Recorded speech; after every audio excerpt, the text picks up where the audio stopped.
प्रिय छात्रों नमस्कार। देखिए जो आज आपका प्रश्न होने वाला है वो है फिजिक्स का ऑब्जेक्टिव क्वेश्चन यानी बहुविकल्पीय क्वेश्चन।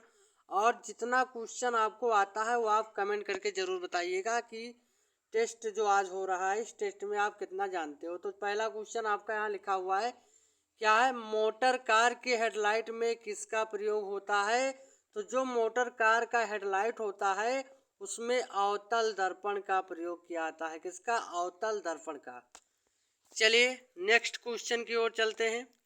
इसमें देखिए आपका क्या है, इसमें बताया जा रहा है कि यदि किसी अवतल दर्पण की फोकस दूरी स्मॉल एफ, क्या है, किसी अवतल दर्पण की जो फोकस दूरी है वो स्मॉल एफ तथा वक्रता त्रिज्या कैपिटल आर हो तो क्या होता है। आपको मैंने पढ़ाया था कि यफ बराबर क्या होता है, आर बाई टू होता है। तो इसमें देखिए कहीं यफ बराबर आर बाई टू लिखा है तो पहले ही ऑप्शन में आपका दिया गया है यफ बराबर आर बाई टू, यानी इसका जो करेक्ट आंसर होगा वो क्या हो जाएगा, एफ बराबर आर बाई टू। चलिए आगे बढ़ते हैं। इसमें क्या है, इसमें बताया जा रहा है कि दाढ़ी बनाने में, किसमें, दाढ़ी बनाने में किस प्रकार के दर्पण का उपयोग किया जाता है।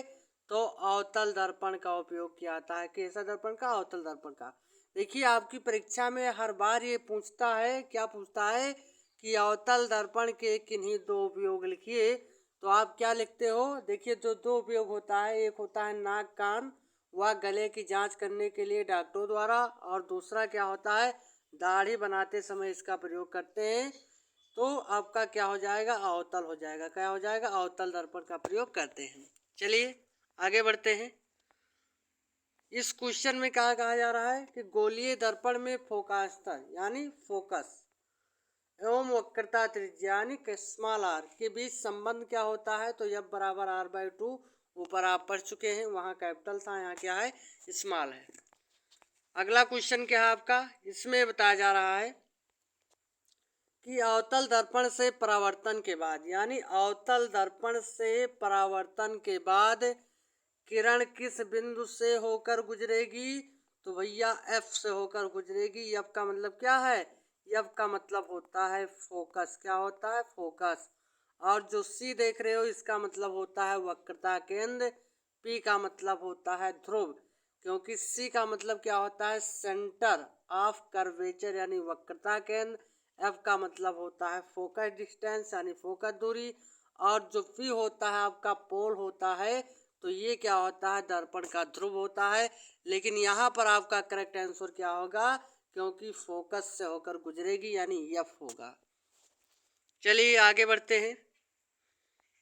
इसमें क्या कहा जा रहा है कि किसी दर्पण से वस्तु को कहीं भी रखने से, यानी कोई मान लीजिए दर्पण है और वस्तु को हम कहीं भी रख दिए, रखने से वस्तु के बराबर यानी इसी वस्तु के बराबर आकार का सीधा प्रतिबिंब बनाता है तो दर्पण होगा।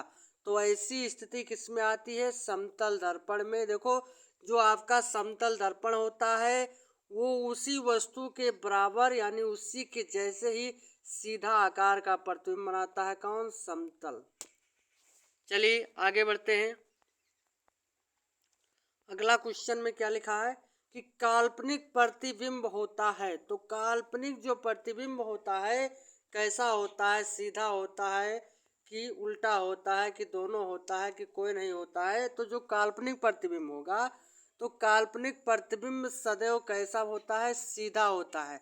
और काल्पनिक प्रतिबिंब किस में बनता है, अवतल में बनता है। किसमें भैया, अवतल में। तो इसीलिए क्या हो जाएगा इसका करेक्ट आंसर, सीधा।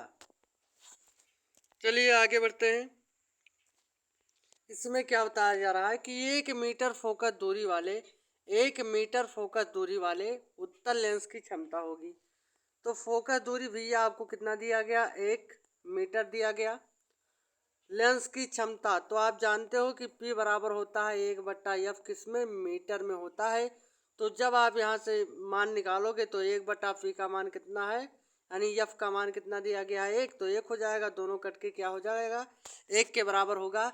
यानी जो लेंस की क्षमता होगी वो कितना होगा, 1 डायोप्टर होगा। कितना, 1 डायोप्टर होगा। तो इसका करेक्ट आंसर क्या हो जाएगा, एक डी। और डी जो आप देख रहे हो इसका मतलब क्या है कि डायोप्टर, क्या पढ़ोगे, डायोप्टर होता है, ठीक है, डायोप्टर होता है। चलिए आगे बढ़ते हैं। चलिए भैया आगे बढ़ते हैं।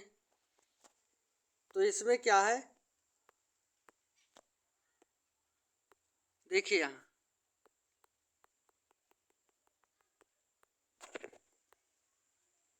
चलिए आगे बढ़ते हैं। तो अगला क्वेश्चन क्या है, किसी लेंस के द्वारा सिर्फ काल्पनिक प्रतिबिंब बनता है, यानी किस लेंस के द्वारा सिर्फ काल्पनिक प्रतिबिंब बनता है, तो किसके द्वारा, अवतल लेंस के द्वारा। किसके द्वारा, अवतल लेंस के द्वारा बनता है। ऊपर आपको बताया भी गया था कि अवतल लेंस के द्वारा ही काल्पनिक प्रतिबिंब बनता है। चलिए आगे बढ़ते हैं। इसमें क्या बताया जा रहा है कि प्रकाश के, क्या बताया गया, प्रकाश के अपवर्तन के कितने नियम हैं। तो जो प्रकाश के अपवर्तन का नियम होता है, कितना नियम होता है, 2 नियम होता है। भैया याद कर लीजिएगा कि प्रकाश के अपवर्तन के कितने नियम होते हैं, 2 नियम होते हैं। तो ये हमारा अंतिम क्वेश्चन था। तो अगर आपको वीडियो बढ़िया लगा हो तो चैनल को सब्सक्राइब कीजिए, लाइक कीजिए, और हाथ जोड़ कर आपसे विनती है कि दोस्तों में इसको शेयर करना ना भूलें। मिलते हैं अगली वीडियो में, धन्यवाद।